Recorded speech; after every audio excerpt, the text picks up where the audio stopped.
Christmas Eve flights are supposed to feel quiet, almost fragile, like everyone's holding the same breath, trying not to break the spell.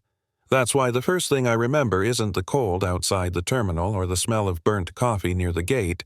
It's a laugh. Sharp. Loud. The kind of laugh that tells you someone already decided they own the room. And before I even sat down, I knew this wasn't going to be a normal flight home. They had me in seat 2A. First class. Not because I was trying to make a statement, not because I needed the space, but because that was the seat on my boarding pass. I was wearing a plain dark coat, no flashy bag hair pulled back because I'd been running on 2 hours of sleep. All I wanted was to get on the plane and get home to Baltimore. My dad was in the hospital, and the nurse had used that careful voice people use when they're trying not to scare you. "If you can get here soon," she'd said. That's when I heard her. A woman, a few rows up, perfectly styled, perfectly loud. She didn't say, "My name didn't need to." "You've got to be kidding me," she said, looking straight at me. "This airline must be desperate seating people like that up here." People froze. A guy halfway down the aisle stopped walking. Someone behind me sucked in a breath. I felt it all land on my back like heat. I didn't turn right away. I've learned something over the years. The faster you react, the more they think they control you. She kept going, talking about standards, about how first class is supposed to look a certain way, about how some people just get lucky during the holidays, little pity upgrades. She waved her hand like she was brushing crumbs off a table. "It's embarrassing," she said, honestly. I finally looked up. She was smiling. Not a happy smile, a satisfied one, like she'd already won something. I thought about my dad, about the machines beeping next to his bed, about how stupid this all was. And I did the one thing people like her hate most. I stayed calm. A flight attendant hovered nearby, young, nervous eyes darting between us. Then the captain came out of the cockpit. Tall, confident, wearing that expression that says, "I don't get questioned."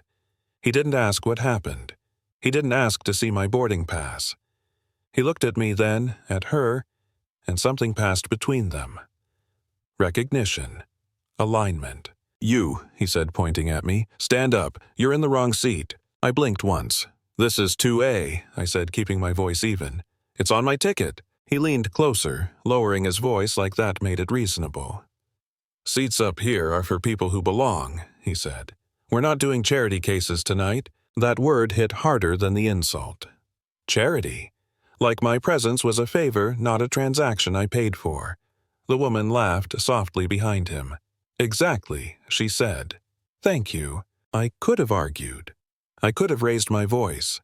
I could have demanded a supervisor, quoted policy, made a scene.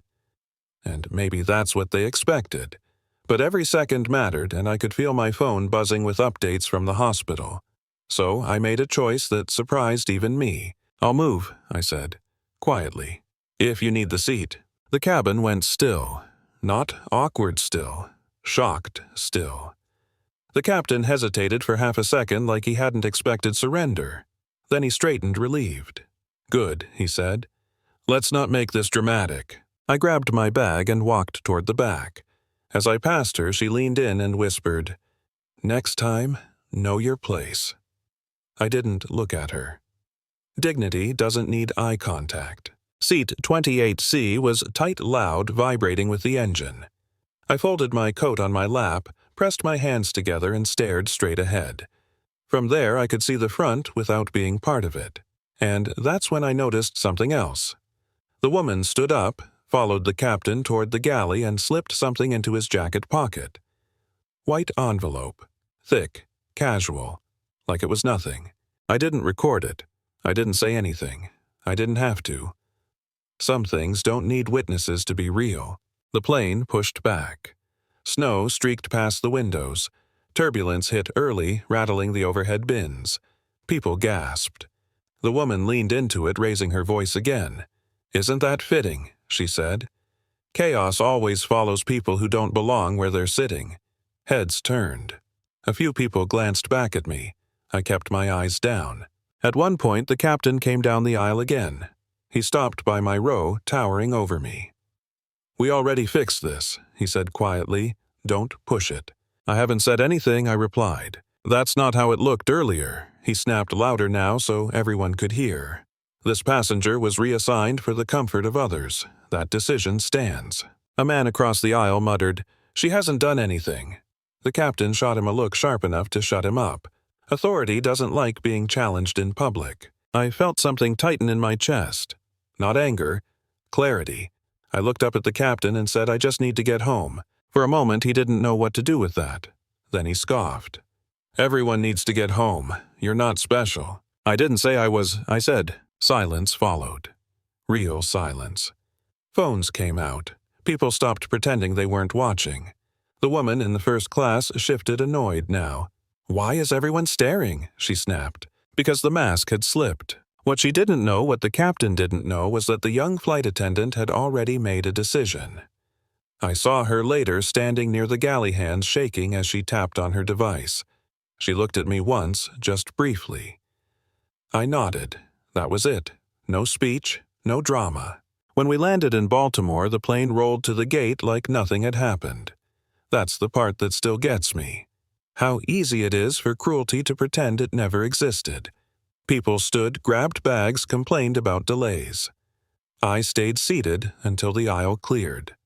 I was exhausted, but focused. I had somewhere to be. At the door, 2 airline supervisors were waiting. One glanced at his tablet, then at me, and his face changed. Confusion, recognition, panic. "Miss Parker?" he asked quietly. "Yes," I said. Behind me, I felt the air shift. The captain turned. The woman froze mid-step. The supervisors didn't look at them. Not once. "We need to speak with you," one said. "There's been a report." The word report landed like a dropped plate. The captain started talking fast. "Seat reassignment. Cabin order. Misunderstanding." The woman scoffed. "This is ridiculous," she said. "I paid for first class." No one is disputing that, the supervisor replied. But there are other concerns. I checked my phone. Another message from the nurse. My dad's blood pressure was dropping. "I'm in a hurry," I said. "My father is dying." Something softened in their faces, but they didn't stop. Systems don't stop once they start. "You're free to go," one said. "We'll handle the rest." I walked into the terminal without looking back. Christmas lights reflected off the glass. People hurried past with suitcases and wrapped gifts. Somewhere behind me, voices rose then fell. It wasn't my fight anymore. By morning, the emails went out. The captain was suspended pending investigation. The woman's name started disappearing from boards and guest lists. Videos surfaced from passengers. Clear audio. Clear visuals. No commentary needed. The envelope. The insults. The authority misused. The flight attendant got protected. Promoted into safety training, actually. She emailed me later, just once. "Thank you for staying calm," she wrote. "It made it easier to do the right thing." I spent Christmas in a hospital room holding my dad's hand, listening to machines breathe for him. I didn't tell him about the flight. That story didn't matter there. I was just his kid. Weeks later, the airline updated its policies. Mandatory documentation for seat changes. Automatic reviews. Clear language about passenger dignity. Quiet changes. Structural ones. The kind that last. People keep asking me why I didn't say who I was on the plane. Why I didn't shut it down immediately. Here's the truth. Respect shouldn't depend on resumes. Dignity shouldn't require introductions. And sometimes the strongest thing you can do is let people show exactly who they are. So I'm curious. Was I right to stay quiet, or should I have fought back right there?